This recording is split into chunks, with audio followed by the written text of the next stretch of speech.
కర్మఫలం మేమెవరు చేయకర్లా, కర్మఫలాన్ని ఎవరు తప్పించుకోలేరు. భగవంతుడైనా క్షమిస్తాడు కానీ కర్మఫలం క్షమించదని చెప్తారు. ఇవాళ అదే జరుగుతుంది నీ విషయంలో, అది గుర్తుపెట్టుకో. నీకు నిద్రలేని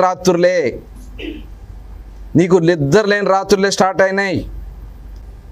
ఇంకా పైగా ఇప్పుడు దొంగ ఏడుపులు. ముఖ్యమంత్రి గారంట రాజకీయంగా ఏదైనా చేస్తారు కానీ ఆయన ఏమైనా దేవుడు అన్నట్లుగా మాట్లాడాడు. దేవుడే మా నాయకుడు, మాకు దేవుడే.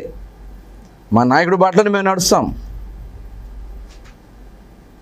కానీ లేని జరగన విషయాల్ని డ్రామాగా సృష్టించి ప్రజలకు ఏదో మభ్యపెట్టాలని ముఖ్యమంత్రి గారికి వెళ్ళంట నేను చెప్పానంట, అరెస్ట్ చేయమని 2-3 సార్లు వెళ్ళి ఒత్తిడి చేశానంట.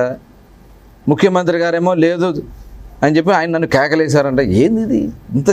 ఇంత నీచానికి దిగుతావు నువ్వు? దొంగతనం చేసావు, దొరికిపోయావు. 7,800 బస్తాలు ఎవరి వల్ల అవుతుంది తీటాకి? 1 బస్తానా 2 బస్తాలా?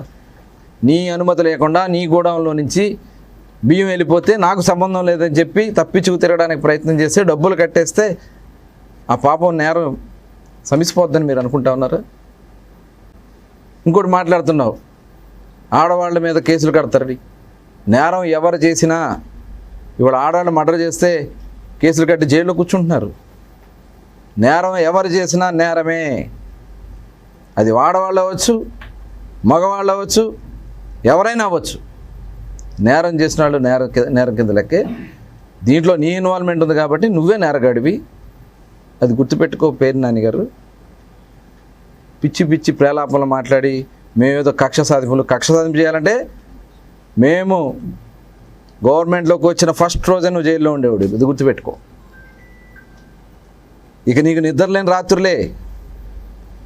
నీ మొత్తం మీ చిట్టా అంతా మా దగ్గర ఉంది. నీ ఒక్కడికే కాదు, నీ బినామీలకు కూడా నిద్రలేదు వాళ్ళ నుంచి. గుర్తుపెట్టుకోండి,